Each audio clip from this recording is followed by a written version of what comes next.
Mi mamá siempre me decía, tú vayas a entrenar es lo máximo. Llegas a emocionarte de verdad. Siento mucho más argentina y Piensa en la familia, en todos los trabajadores argentinos. En esa bandera está representada toda esa gente. Sentirse apoyado, como sentimos nosotros, creo que es algo único. Me levanto pensando en eso y entre todos vamos a levantar el deporte amateur. Muy loco, muy extraño, pero muy lindo a la vez. La licuadora deportiva. Sintoniza el show del deporte argentino. Domingos, 19 horas. Obtén nuevas herramientas para superar los pensamientos que te limitan y alcanza la mejor versión de ti mismo para recibir la prosperidad que el universo te ofrece. En Sanunciato, Life Coach llega para acompañarte a descubrir el conocimiento necesario para cambiar tu vida. Todos los jueves, a partir de las 18, abre tu mente y encuentra tu mejor entrenamiento para una vida plena, próspera y exitosa. En Sanunciato, Life Coach, a tu alcance, en Radio Palermo.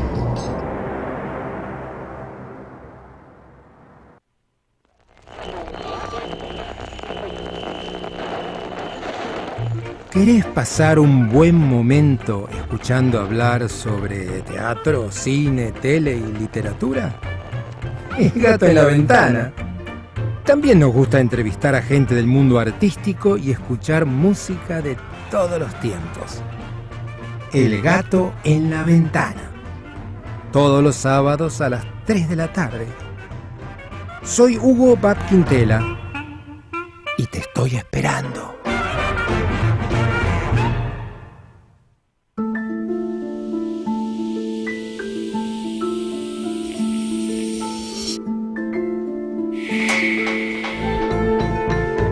...94.7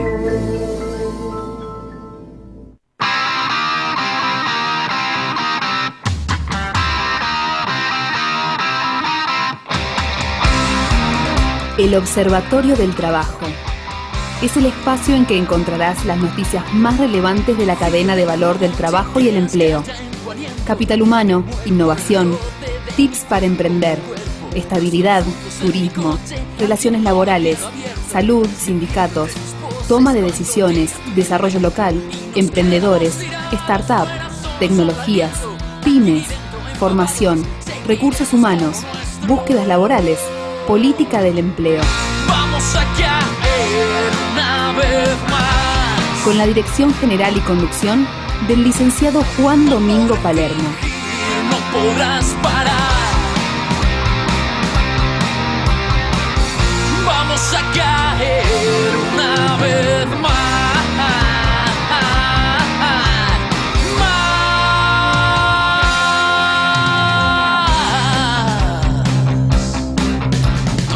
Otro programa más del Observatorio del Trabajo y gracias a ustedes por estar con nosotros, por acompañarnos en las redes sociales, en el Twitter, en LinkedIn, en Facebook, en Instagram y por nuestro portal que suelen ingresar a mirar la información y las noticias que tenemos en www.elobservatoriodeltrabajo.org. Hoy tenemos esos programas que nos gusta, que tienen mucho contenido, en estos tiempos donde se necesita reflexionar para actuar, porque nos mete este nuevo tiempo que vivimos en altas velocidades, en esas autopistas que vienen a kilometrajes extraordinarios y a veces nos cuesta desenchufarnos. Entonces hoy miren que les proponemos que se desenchufen de lo que están haciendo y que se enchufen en reflexionar sobre temas del trabajo y el empleo. Recuerden que en el día de hoy les vamos a ofrecer en primer lugar el micro de la Organización Internacional de Directivos de Capital Humano que somos parte, DCH, una entrevista con su presidente, Juan Carlos Pérez Espinosa, que nos va a hablar sobre cuál es el rol de los líderes de capital humano con algunas distinciones. Luego profundizaremos más en otra oportunidad con él. También tendremos el compacto de noticias con las noticias más destacadas de cada semana. Y en el día de hoy tenemos el programa especial que hacemos cada mes con la carrera de Relaciones del Trabajo de la Universidad de Buenos Aires. de la Facultad de Ciencias Sociales, de nuestra UBA, de tu UBA, la universidad pública que muchas generaciones supieron conseguir, y hoy esta universidad sigue generando nuestros profesionales que le sirven a nuestro país y al mundo, porque tenemos investigadores y docentes y profesionales que brillan en el resto del mundo. Hoy nos visita, tenemos a la doctora Cecilia Senén González, que es la directora de la Maestría de Ciencias Sociales del Trabajo de la Facultad de Ciencias Sociales de la UBA.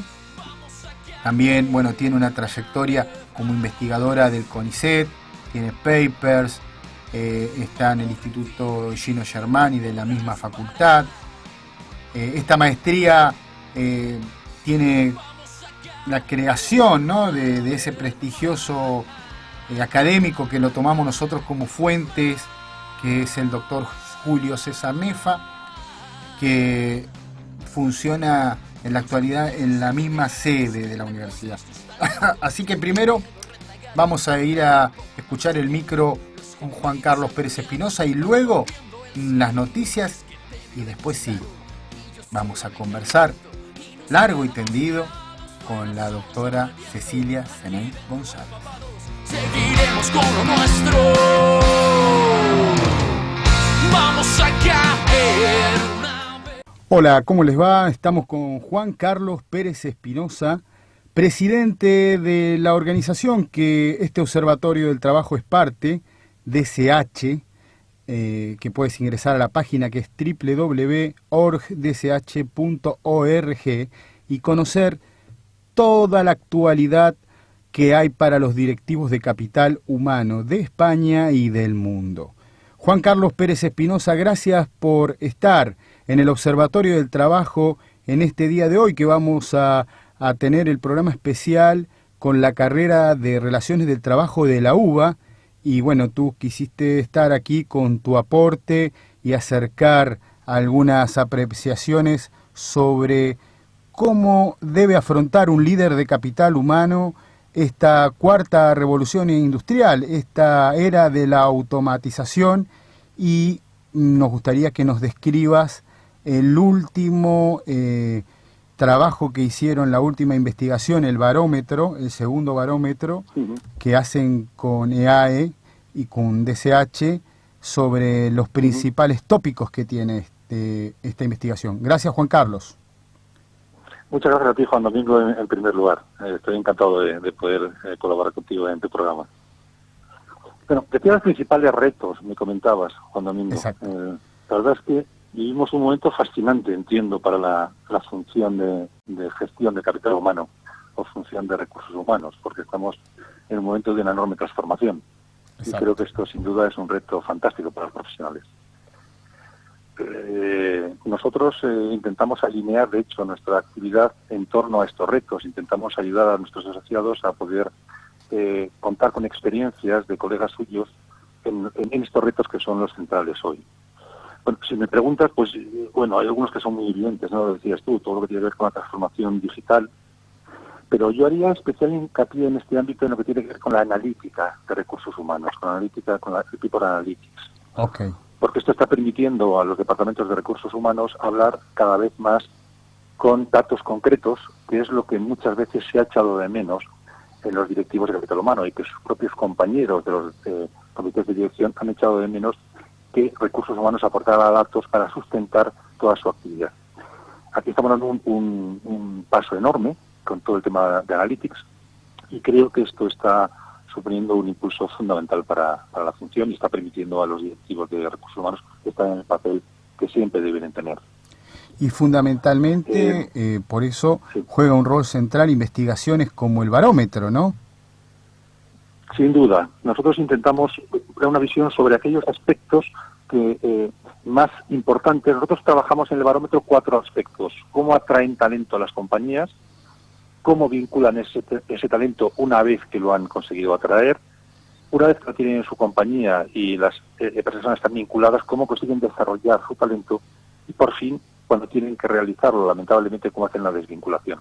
Y hacemos una fotografía de cuál es la práctica real de las empresas hasta ahora en España, porque, como bien sabes, Juan Domingo, a partir del estudio de este año, que se publicará, como siempre, en enero del año siguiente, será enero de 2019, por primera vez el estudio será no solo de España, sino que vamos a comparar España con 4 o 5 países latinoamericanos en los que vamos a preguntar exactamente lo mismo que preguntamos en España. Y podremos hacer una radiografía comparativa sobre 5 países y además más adelante una comparativa regional entre Latinoamérica y Europa, que es un poco el objetivo final de este estudio. Y este es un aporte importante de la organización, me gustaría resaltar, Juan Carlos, porque esto permite, estos datos, permite nivelar para mejor a las organizaciones de acuerdo a la comparativa que suceda, ¿no?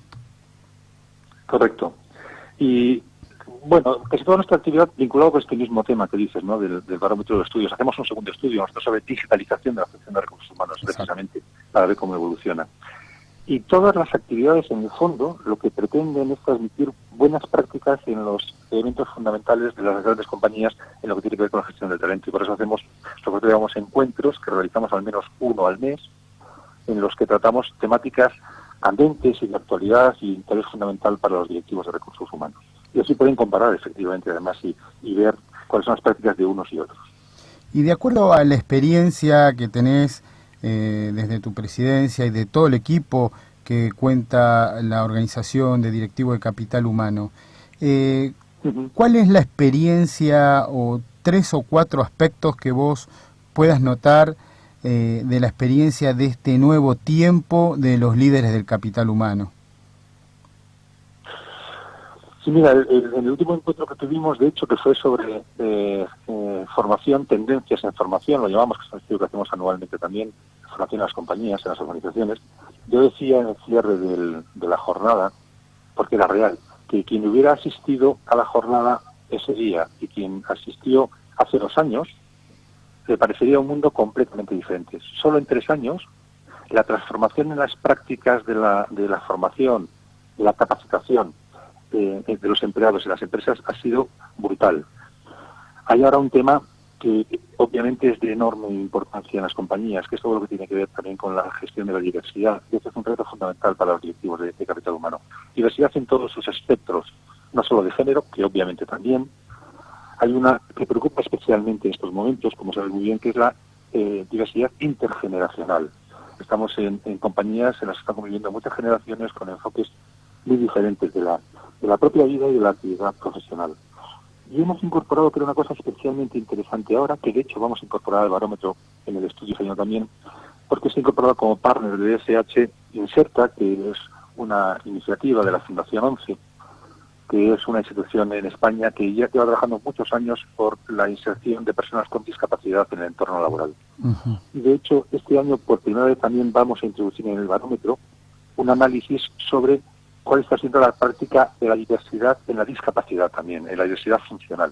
Hasta qué punto las compañías están sabiendo también utilizar, en el mejor de los sentidos, ese talento que es diferente pero que es igual de talento que el otro. Juan Carlos Pérez Espinosa, para terminar este micro, una recomendación, una sugerencia que les puedas hacer a los líderes de capital humano de toda Hispanoamérica que nos están escuchando en el Observatorio del Trabajo.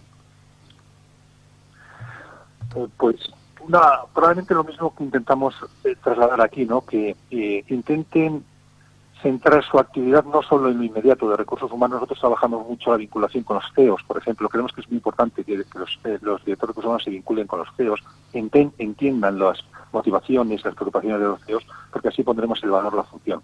Y es muy importante poner en valor la función desde el negocio, porque si no la ponemos desde el negocio, no conseguiremos nunca que las personas se dirijan como se deben dirigir. Yo creo que mirar a otras funciones creo que es importante. Por ejemplo, aprender las buenas prácticas de marketing que vienen haciendo las compañías y la gestión de clientes aplicada a la gestión de los empleados, lo que llamamos la gestión de la experiencia del empleado hoy. Creo que son iniciativas que aportan muchísimo valor a los directivos de capital humano y por lo tanto a las compañías y sobre todo a las personas que forman parte de ellas. Muchas gracias, Juan Carlos Pérez Espinosa, presidente de DSH. Recuerden que para ingresar a esta organización pueden observar en la página web, que es www.orgdsh.org, y pueden ahí conocer todas las actividades que hay, y a través de sus embajadores en cada uno de los lugares y de los directivos de Capital Humano pueden también vincularse. Les recordamos que esta organización ya tiene casi 1000 socios, así que seguimos en el Observatorio del Trabajo. Escuchá todas las radios En una. Radio Palermo. 94.7. Producciones independientes. ¿Qué es crecer para vos? Tener el auto que siempre soñé. Viajar a conocer el país de mis abuelos. Disfrutar la primera noche en mi propia casa. Abrir las cortinas de mi negocio todas las mañanas. Dormir a mis nietos con un cuento inventado. Para cada uno, crecer es algo distinto. Lo importante es tener quien te acompañe. Banco Ciudad. Te quiere ver crecer. De lunes a lunes, día tras día, para que estés enterado de las noticias más destacadas del trabajo y el empleo, te presentamos Compacto de Noticias.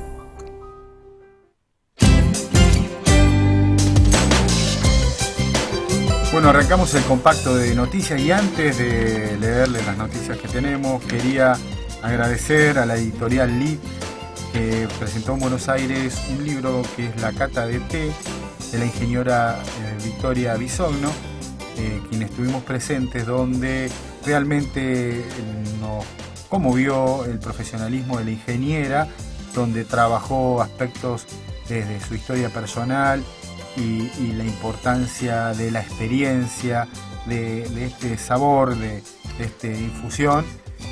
Así que bueno, queremos destacar y agradecerle. También estuvimos con Andrés Oppenheimer, que presentó su libro aquí en la Argentina, que hable Sálvese quien pueda. Habla justo de un tema que dentro de los temas que vamos a hablar hoy, sobre el futuro del trabajo en la era de la automatización. Acá Andrés Oppenheimer nos dedicó su libro. Y bueno, ahora vamos a la primera noticia, que tiene que ver con una noticia que difundimos en el programa anterior sobre la cumbre de jóvenes del G20. La cumbre del G20, uno de los grupos del G20 que aglutina a jóvenes líderes entre 18 y 30 años de alrededor de 30 naciones, se reunió en Córdoba bajo el lema Sacudir el presente y construir el futuro. En esta cumbre se redactaron recomendaciones de políticas públicas para los mandatarios que integran el G20, que en noviembre se citarán en Buenos Aires. Todas las recomendaciones se dividieron en 4 ejes principales: la sostenibilidad en el desarrollo, la educación y habilidades para el siglo XXI, el futuro del trabajo, el emprendimiento y el autoempleo. En cada uno de estos ítems priorizaron propiciar el cambio de trabajar sobre una economía circular, promover la educación por habilidades, además de asegurar accesos igualitarios al estudio y adaptar la currícula según las necesidades. Hay que promover la empatía, el trabajo de tomar acciones y asegurar representación y voz en las poblaciones marginales y espacios seguros de educación. Cita el documento leído por Marie Kitano, representante del Japón. Esta delegada del país donde se realiza el próximo encuentro del I-20 en el año 2019, se ocupó de resaltar la última frase de las recomendaciones. Los jóvenes no solo deben hacerlo, sino que están dando forma al mundo. Dice. Anunciaron una nueva edición de BioArgentina. La quinta edición del BioArgentina será el 13 de noviembre en el Centro de Exposiciones y Convenciones de la Ciudad de Buenos Aires. El evento, que el año pasado tuvo lugar en la ciudad de Córdoba, busca generar los lazos necesarios entre los sectores y actores públicos y privados, con el objetivo de darle impulso a la biotecnología como forma de desarrollo social y económico. En su última edición participaron más de 500 emprendedores relacionados a las áreas de tecnología, industria farmacéutica, sanidad animal y vegetal, agronegocios, biocombustibles y alimentos, entre otros. Estos desarrollos contribuirán a consolidar a la Argentina como un país con capacidad para producir y abastecer al mundo con alimentos, energía limpia, medicamentos y productos industriales de alto valor agregado. La biotecnología es un campo de desarrollo ideal para emprendedores y startups. Por eso, este año el encuentro va a incluir un stadium donde 10 emprendedores argentinos van a compartir su experiencia en el universo científico y tecnológico con el objetivo de inspirar y contagiar su reconocimiento entre los asistentes. La demanda de alimentos sustentables desafía a la producción argentina. Fue el tema central del Congreso de la Asociación de Siembra Directa APRESID, donde Miguel Taboada, investigador del Centro de Investigación de Recursos Naturales, CIRIN, del INTA y del Instituto del Suelo del CONICET, analizó los desafíos que impone la demanda a la producción agrícola y a la cadena de valor argentina. Afirmó: hay un consenso internacional de que la mejor manera de abordar la inocuidad de los alimentos es a través de un enfoque basado en el riego desde el campo hasta la mesa, que se centre en una prevención redituable. Subrayó que en la mayoría de los 21 países nucleados en la Organización de Países para la Operación de Desarrollo Económico, OSD, establecieron sistemas de trazabilidad para alimentos y productos agrícolas específicos a nivel nacional. También el sistema de producción, transporte y venta de alimentos fue identificado como uno de los principales contribuyentes al cambio climático. Además, acotó: se observa la preferencia de productos con la etiqueta bio, que certifica que el producto comercializado cumple con el reglamento de la agricultura orgánica de la Unión Europea, basado en la prohibición de fertilizantes y plaguicidas sintéticos. Y alertó la fuerte tendencia actual al monocultivo de la soja, que promueve reducciones de la materia orgánica y de diversas formas de deterioro estructural que favorecen el desarrollo de procesos erosivos en los suelos descubiertos. Un poco de alegría. La cerveza artesanal, el negocio de moda. El primer emprendimiento artesanal en Argentina fue en 1984, cuando Juan Bajalac fundó el Bolsón, en la localidad del mismo nombre. En 1992, Blest inauguró su planta en Bariloche, convirtiendo a Patagonia en la pionera en el rubro. Si bien es una actividad que no está regulada y hay cerveceros que no están registrados, se estima que la producción artesanal creció una media del 40% en los últimos 5 años de la mano de 1.500 productores artesanales en todo el país. Si bien su volumen representa solo el 2,5% del mercado cervecero total, existen proyecciones muy optimistas, ya que en Estados Unidos en 30 años el sector alcanzó entre el 15 y 17% del consumo total de cerveza en aquel país. Según Pablo Rodríguez de la marplatense Antares, la explosión se dio en los últimos 5 años, aunque se hizo más visible en los últimos 2, porque afectó a la ciudad de Buenos Aires y Córdoba. Rosario se sumó en este último año. Mar del Plata, Bariloche y La Plata vienen con ese desarrollo hace más tiempo. Aseguran que falta interacción entre cerveceros y las autoridades para generar marcos que ayuden y no frenen un fenómeno que se gestó naturalmente. Y se menciona como ejemplo a Mar del Plata. En cambio, en La Cava, los cerveceros resaltan lo tedioso del trámite de habilitación de la fábrica. Dicen, no hay reglamentación y exigen los mismos requisitos que se aplican a las grandes cervecerías. Estuvo el coloquio de idea y el gobernador Lipschitz habló. Dice que al participar de este precoloquio organizado en Rosario por el Instituto para el Desarrollo Empresarial de la Argentina, IDEA, el gobernador de la provincia de Santa Fe, Miguel Lipsi, destacó la necesidad de crear consensos para retomar el ritmo de la actividad económica y sostuvo que el país atraviesa por un momento difícil y agregó: sentimos la responsabilidad de sumar en un momento difícil de la Argentina, hace falta mucho diálogo. Según se consideró, tenemos que pensar en el mundo que viene, está cambiando en forma acelerada, un mundo que avanza mientras la Argentina a veces retrocede. Alertó además y puntualizó: no terminamos de resolver problemas que siempre vamos pateando para adelante. Por su parte, el economista jefe de Fiel, Daniel Artana, estimó que estamos en un contexto de elegir el mal menor y estimó que la actividad económica podía caer el 1% más. Además, recomendó normalizar el acceso al crédito y advertir que es un país de difícil financiamiento también.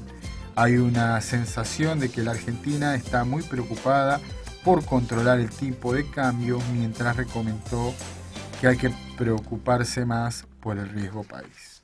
Con esta noticia damos por culminado el compacto de noticias y te adelantamos que antes de la tanda de la radio, hoy tenemos la oportunidad de tener a una de las investigadoras más importantes de la Argentina sobre temas laborales. Fundamentalmente tiene la responsabilidad de dirigir la maestría en Ciencias Sociales del Trabajo, un tema que a nosotros nos viene ocupando desde el año 2010 y para nosotros por eso le decimos que es una visita especial, porque es una visión académica de uno de los primeros teóricos que tomamos en el primer programa y que después profundizamos. Fue justo el doctor Julio César Nefa, un maestro que gracias a Vicente y a toda la gente de la carrera tuvimos la posibilidad el año anterior que la carrera junto a la legislatura porteña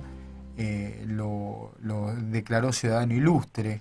Te digo que podés ingresar para conocer más sobre la maestría en www.sociales.uba.ar.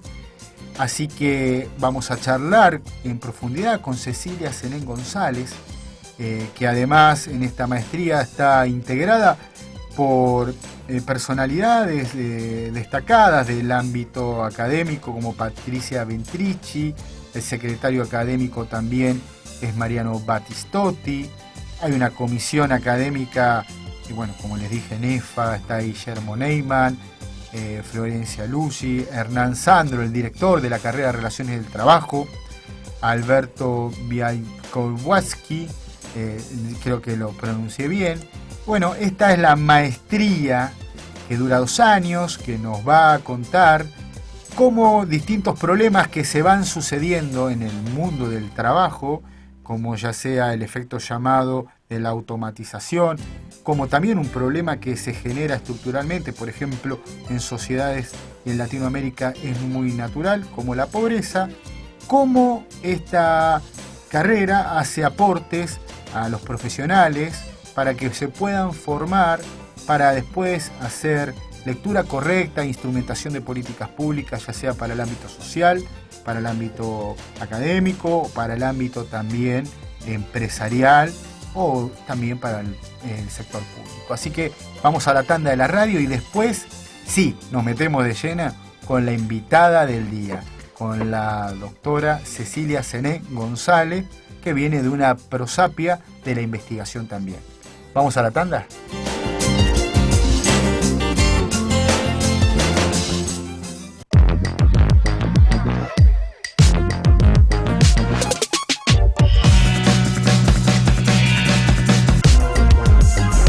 ...94.7. Hora Cero. La información periodística desde una mirada joven. Hora Cero. Noticias, opinión y entrevistas puestas al servicio del oyente para comprender mejor la información. Hora Cero. Con Pablo Fernández Blanco y su equipo. Lo mejor de la gráfica en formato radial. todos los jueves de 13 a 14. Hola, soy María Eugenia Alonso Piñeiro y los invito a compartir Punto de Impacto. Voy a trabajar para que haya reglas parejas para todos. Los miércoles de 16 a 17. Ni le vamos a poner palo en la rueda al gobierno, pero tampoco le vamos a dar un cheque en blanco. Con la política, economía, actualidad, los temas candentes y los personajes del momento. Porque ahora todos hablan de diálogo y de consenso. Todos los miércoles. No sé quién es el original, humildemente, quien te habla. De 16 a 17, Punto de Impacto.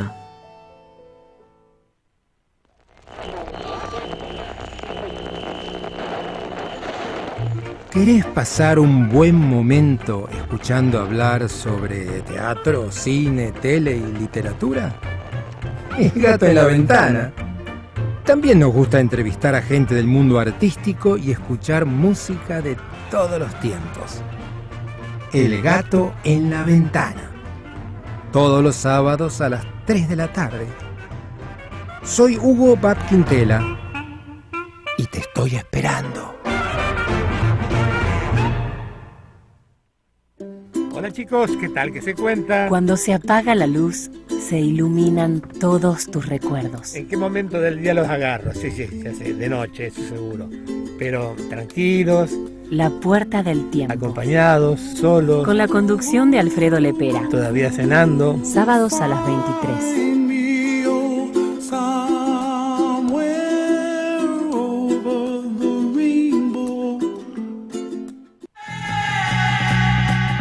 Todas las radios en una. Radio Palermo. Hacia todo el mundo. Desde Buenos Aires.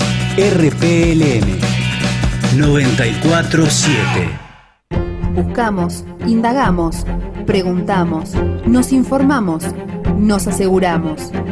El Observatorio del Trabajo presenta la entrevista del día.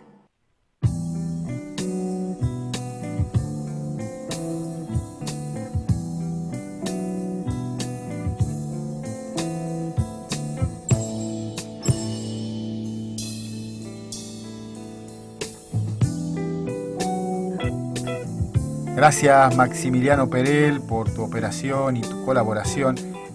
Operadores, hay operadores, pero de lujo como Perel, pocos. Pero bueno, la entrevista que tenemos hoy es también de lujo, como les decía. Tenemos a la doctora en sociología, que ha trabajado en distintas universidades, pero bueno, está en la dirección y en la conducción de la Maestría de Ciencias Sociales del Trabajo. Así que, en primer lugar, Cecilia, le agradecemos mucho su participación, a usted, a toda la carrera y a la Facultad de Ciencias Sociales, fundamentalmente. Bienvenida y cuéntenos en qué aspectos centrales aborda esta maestría.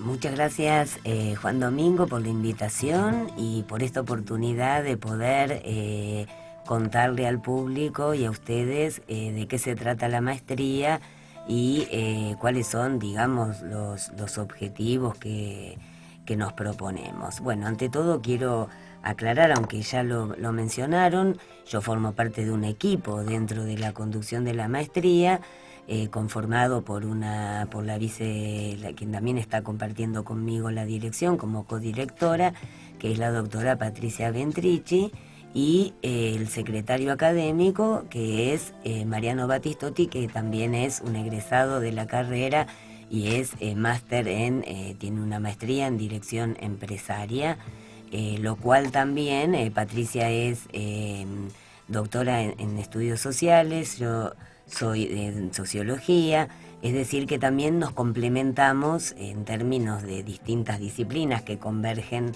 en los contenidos de la maestría. Podríamos decir que en el diseño de los contenidos hay una visión de distintos elementos, como Exacto. se le dice, multidisciplinar. Sí, y ese también es uno de los objetivos que tiene como propuesta la maestría, ¿no? Que es formar interdisciplinariamente y donde convergen, digamos, diferentes paradigmas de del pensamiento para poder, de esa manera poder responder a problemáticas sociales diferentes.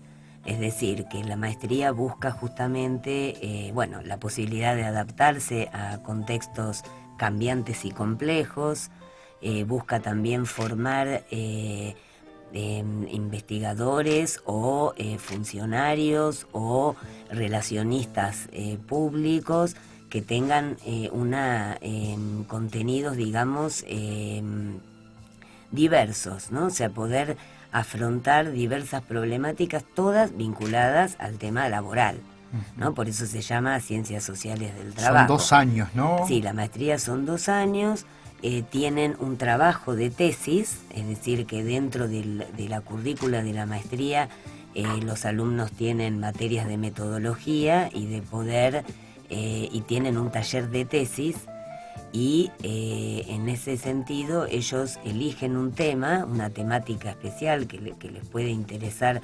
particularmente para poder hacer su trabajo de tesis. El marco teórico, el eje central, ¿está sobre temas metodológicos o también tiene la maestría algunos... tiene un componente, digamos, de diferentes disciplinas, Okay. ¿no? Algunas disciplinas tienen que ver con el empleo, y con las cuestiones, digamos, de políticas de empleo, otras tienen que ver con cuestiones más vinculadas a las empresas, otras tienen que ver con el derecho del trabajo y otras tienen que ver también con teoría social y paradigmas sociales. O sea que para las empresas, por ejemplo, ¿no, Vicente? Que, por ejemplo, en la Argentina tiene mucho peso la negociación colectiva, las relaciones con los sindicatos.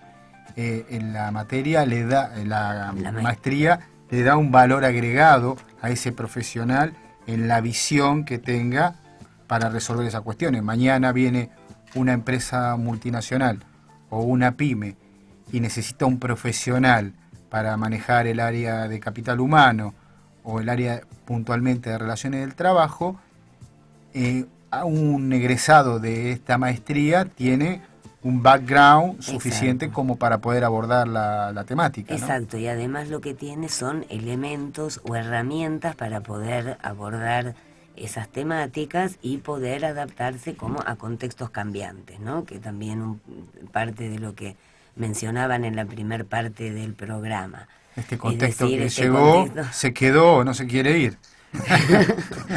Sí, exactamente. Entonces, eso sería como un poco en términos de lo que es la currícula.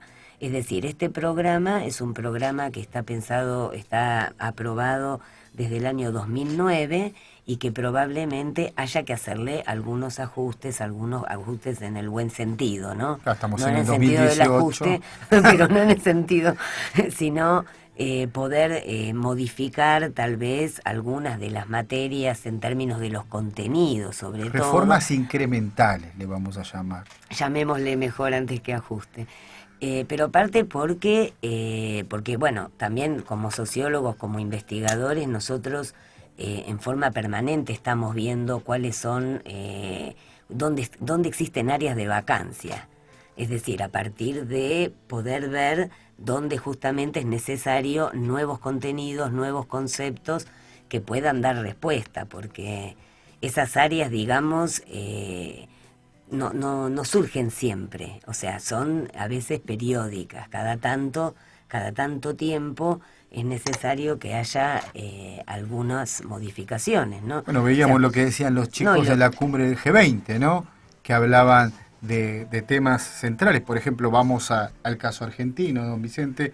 Por ejemplo, tenemos el último publicación que emitió el Observatorio del Trabajo de la UCA, que es bastante tomado sobre fuentes, también siempre por ahí para comparar un poco lo que hace el INDEC. Habla de un alto nivel de pobreza que creció en los niños y adolescentes. La pobreza Exacto. en Argentina ya se tornó un tema estructural y en la región, sobre todo, usted que es investigadora de temas puntuales sobre temas sociales, temas como la pobreza, temas como la conflictividad social o la conflictividad sindical. Usted nos puede dar quizás una visión más certera, ¿no?, sobre el tema. Una pregunta. Digamos, vamos a decir el nombre de la maestría porque es conveniente que se conozca, ¿no? Maestría en Ciencias Sociales del Trabajo, que es de la Facultad de Ciencias Sociales de la UBA. Muy bien. Cecilia, una primera pregunta. Es decir, entre el licenciado de Relaciones del Trabajo y el que hace la maestría, ¿qué es lo que aporta como valor superior en cuanto a la expertise de manejar la temática del trabajo?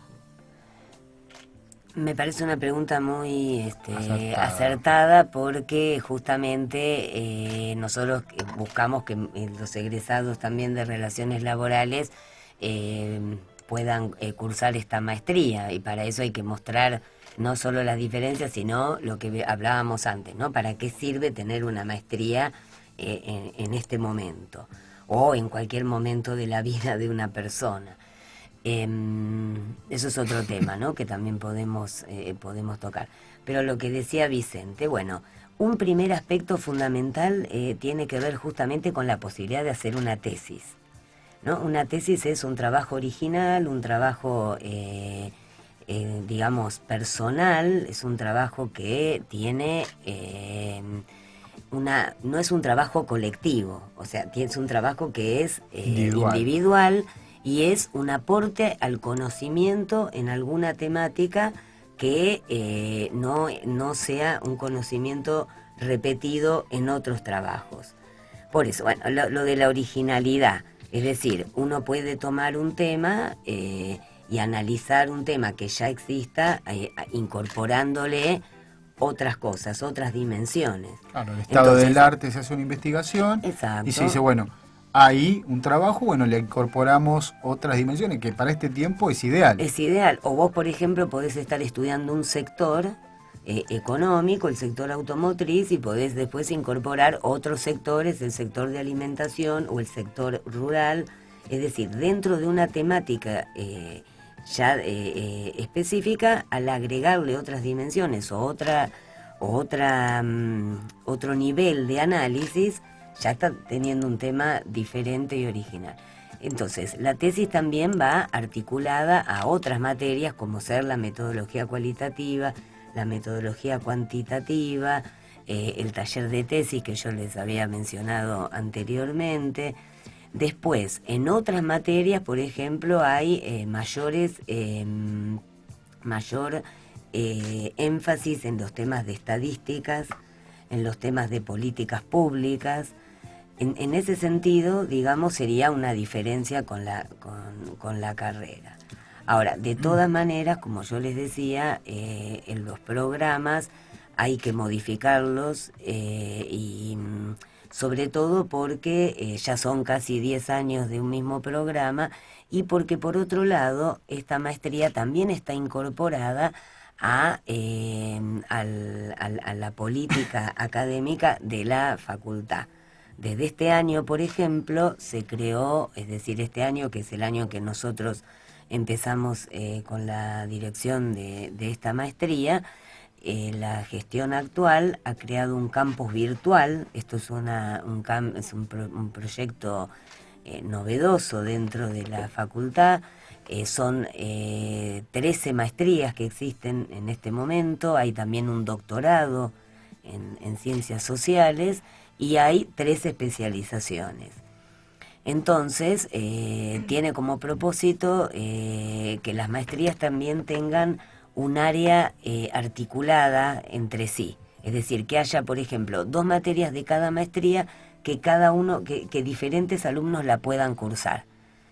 Entonces, en ese sentido, la maestría nuestra todavía no tiene materias optativas y buscaríamos, digamos, poder incorporarlas. O sea, que pueda, por ejemplo, una persona que está cursando la otra maestría, la maestría de políticas sociales o la maestría de investigación social, poder cursar, por ejemplo, una de las materias que están dentro de la propuesta de la oferta académica de la maestría. Es importante, es importante digamos, el hecho que se revise, digamos, una currícula, porque en función de la velocidad del cambio de ahora y que se dice que cada 18 meses se duplica la información, evidentemente, digamos, las condiciones laborales de hace 10 años atrás hasta ahora han cambiado radicalmente. Entonces, usted, es decir, digamos, hay el economista inglés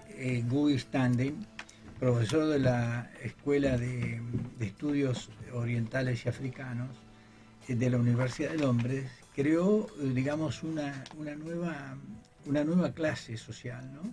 El precariado. Es decir, que son las personas que tienen múltiples trabajos y aún así no llegan a fin de mes. Y esta clase no solamente abarca a becarios, inmigrantes, sino también hasta parejas de profesionales.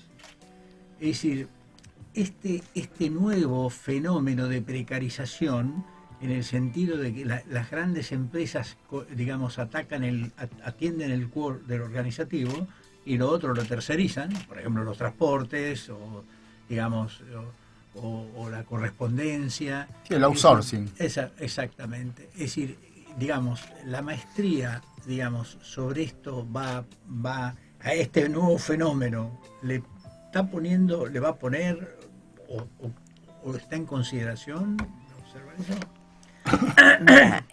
A ver, el trabajo de Guy Standing es un trabajo de los últimos años. Él tiene un libro y también tiene, digamos, es un investigador de mucha trayectoria y muy prolífico. El concepto del precariado, o sea, lo que busca, lo que él también sostiene es que, justamente como vos decías, ¿no?, que hasta en los profesionales, claro, hay una tendencia a la precariedad laboral. Entonces, ¿cómo la temática de la precariedad atraviesa diferentes categorías sociales? Sí, es algo que la maestría, digamos, que la maestría en sí, que algunas de las materias de la maestría están teniendo en cuenta. Ahora bien, también la categoría es puede ser discutible, ¿no? Porque si bien nosotros, como vos recién mencionabas, el último informe de la UCA, donde hay un aumento relativo de la pobreza en algunos segmentos, cada categoría o se adapta también a un contexto determinado. O sea, es diferente ser pobre en la Argentina o en algún país de América Latina que tal vez en algún país de Europa o en algún otro Eso es muy difícil, este contexto busca, ¿no?, como decía usted al inicio, poner una categoría, porque hoy visualizás, haces un corte temporal, visualizás un problema, generás una categoría y al tiempo te cambió. Exacto. Que cambia, es constante, la velocidad es cambiante. Claro, exactamente, te cambia y por otro lado nunca termina de desaparecer, ¿no? Claro. Es decir, un concepto es como que se va sumando a otro. O sea, si bien hay un cambio, pero a veces sigue persistiendo lo anterior, no es que es un cambio que modifica absolutamente el contexto o el problema. El concepto, digamos, del precariado es interesante porque también hay otro investigador, un investigador inglés que se llama Hyman, que él habla sobre diferentes hipótesis del futuro del trabajo, entre las cuales una es la más negativa, que es ir de mal en peor, ¿no? O sea, como que no hay posibilidad de salida dentro del sistema. Pero él también utiliza, y en una de esas hipótesis utiliza ese trabajo, que es el de Standing, cuando él dice que, bueno, que tal vez hay posibilidades de cambios, pero cambios que se dan más desde la cúpula o desde el nivel macro de las relaciones laborales, y que cuesta, digamos, como que pueda llegar a toda la sociedad. Bueno, socializarlo. Exacto, ¿no? Él allí también es bastante crítico de los organismos internacionales. Él dice que muchas veces tienen proclamas que son puramente declarativas, ¿no? O sea, por ejemplo, no sé, el G20 a lo mejor tiene hacen declaraciones que no necesariamente van ligadas a las políticas luego que se diseñan o que se utilizan. Él critica, justamente las críticas que hace es con la ONU, inclusive con la OIT, con algunos organismos, digamos, los organismos internacionales. Y después, en cambio, no es totalmente negativo, porque él tiene una tercera hipótesis que es donde él habla de la posibilidad de los movimientos sociales o inclusive del movimiento obrero como como salida o como poder digamos marcar alguna alternativa frente a la negatividad, ¿no? Es que donde se retiran quienes dice que el que abandonó, hay un refrán popular que dice que el que dejó su silla le robó. Sí, o sea, si se retiran quienes son los que se tienen que hacer responsables, hay alguien que se queda y las organizaciones sindicales, por ejemplo, lo que se nota en la Argentina, por ejemplo, son instituciones que tienen mucho poder económico, tienen también poder intelectual, conocen la situación y un poco son el poder establecido cuando la empresa, el área de capital humano, se retira y desatiende esas cuestiones. Entonces, ¿quién se hace responsable? El delegado. A pesar de que seguramente hay muchas críticas sobre el sindicalismo a nivel mundial y en Argentina por ahí que es más visible, hay muchas críticas sobre ciertas formas de conducir, de dirigir, pero usted que ha hecho muchas investigaciones, cuando tenés un alto nivel de pobreza y cuando empieza a surgir el desempleo tecnológico, si bien, como hablábamos en off, hoy no está todavía para darle una categoría al desempleo tecnológico. Exacto. Pero ya hay estudios que plantean que en 15 años, por ejemplo, más o menos, casi la mitad de los puestos laborales que conocemos hoy no van a estar más. Seguramente se van a crear nuevos, pero para que eso, por ejemplo, en sociedades como la Argentina o sociedades donde por ahí el sistema político es un poco más delegativo, más endeble, es necesario crear un ecosistema, ¿no? Para planificar políticas que hagan que eso sea sostenido. Exacto, sí. O sea, lo que decíamos antes era que efectivamente el nivel de desempleo no es solamente atribuible al cambio tecnológico. Lo que sí tenemos que estar presentes, aunque estamos frente realmente a cambios en múltiples niveles y dimensiones. De hecho, el año que viene la OIT, que cumple 100 años, tiene como lema el futuro del trabajo. El libro que vos acabás de hablar de Andrés Oppenheimer se llama, tiene un subtítulo, que se llama El futuro del trabajo en la era de la automatización. De hecho, por ejemplo, la CEPAL ha sacado también un trabajo sobre nuevas modalidades de empleo, donde se distinguen algunas de las nuevas técnicas como ser, por ejemplo, lo que se denomina uberización de la economía o contratos que se llaman contratos de 0 horas. Eso quiere decir que el empleador, esto se utiliza mucho en Inglaterra, ¿no? El empleador puede disponer de la cantidad de horas que requiera esa semana. O, por ejemplo, justamente hoy se legalizó, ¿no? La Corte dio la legalización sobre Uber. Entonces, la temática, digamos, que tiene que ver con quién es tu empleador, ¿no? Si realmente lo del Uber es un cambio tecnológico. O sea, ¿qué podemos pensar? ¿O es una persona con un auto en el cual también se modifica diametralmente la relación laboral. Porque no hay, digamos, tampoco hay o sea, ¿con quién lo representa?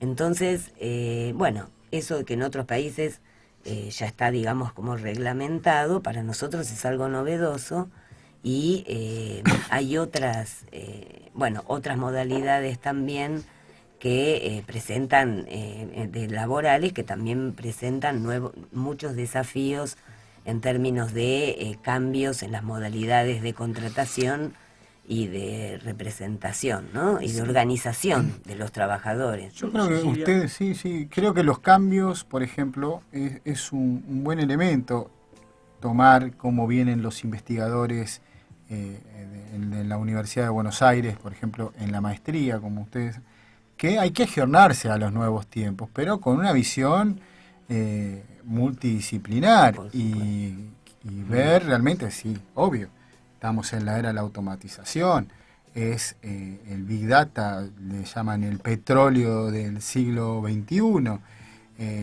pero con una población donde vamos a ver, ya también hay estudios que marcan que los futuros líderes laborales, nuestros jefes, van a ser jóvenes de 30 años, vamos a tener esas nuevas generaciones liderando a las organizaciones o a la forma de trabajar que sea. ¿Cómo trabajamos el modelo educativo, ¿no? Entre los valores y fundamentalmente también la técnica. Yo no quería perder de vista. Cecilia, yo quiero hacer la maestría. ¿Qué tengo que hacer? Anotarse.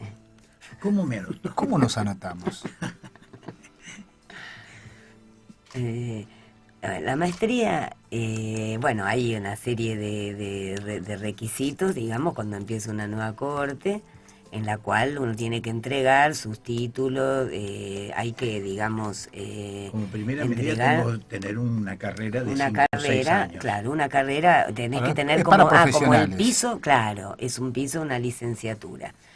Pero también hay que tener en cuenta, ¿no?, que la maestría tiene diferentes perfiles, o sea, en términos de quiénes son los que la cursan. O sea, un perfil es netamente académico, eso quiere decir que son becarios que tienen una beca del CONICET o de la UBA y que luego van a continuar con el doctorado. Entonces la maestría le da 2 años en el cual el doctorado de la Facultad de Ciencias Sociales las reconoce como el ciclo inicial, ¿no? Entonces ellos, digamos que ya luego tienen tienen ese ciclo cumplido y le faltaría para terminar el doctorado 3 años más. Pero después hay otros perfiles, ¿no? Hay gente que trabaja en empresas, hay gente que trabaja en el sector público, digamos, en algún ministerio o en alguna secretaría. Es decir, que hay como intereses que son divergentes y que también son convergentes en términos de estar, digamos, de participar de esa cursada. O sea que para información se nos fue el tiempo. Pero la única cosa, sobre el tema de la discapacidad, ¿va a estar comprendido el tema en la maestría? El trabajo mira, la discapacidad, justamente hay una tesis ahora de una alumna que va a presentar un trabajo de discapacidad. O sea, dentro de su investigación, ¿no?, de políticas públicas en relación a la discapacidad. Eso tiene que ver con la tesis. Es decir, no es que hay una materia de discapacidad, sino que ella utiliza los insumos de otras materias y su trabajo de investigación tiene que ver.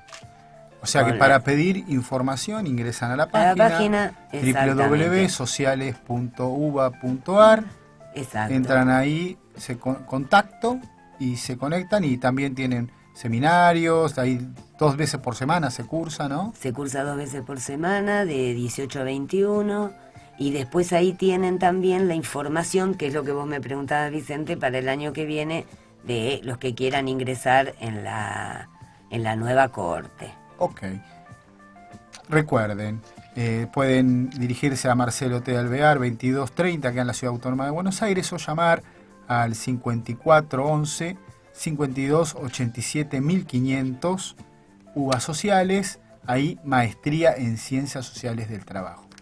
Queremos agradecerle mucho, doctora Cecilia Senén González, por haber participado de nuestro programa de investigación social sobre el trabajo y el empleo. Muchas gracias a ustedes por darme esta oportunidad de participar representando a la carrera de Relaciones del Trabajo, a la facultad y bueno, y tener este espacio, digamos, de difusión de lo que hace la Facultad de Buenos Aires. Bueno, se nos fue el programa, gracias Chufi Paul, ya se viene, hoy sonamos, van a bailar rock and roll de los mejores, gracias Maximiliano Perel, gracias Vicente Español, gracias Jorge Potente por el aporte del compacto de noticias, gracias Estefanía Paul, gracias Franco en la producción técnica, gracias Saúl Gómez, gracias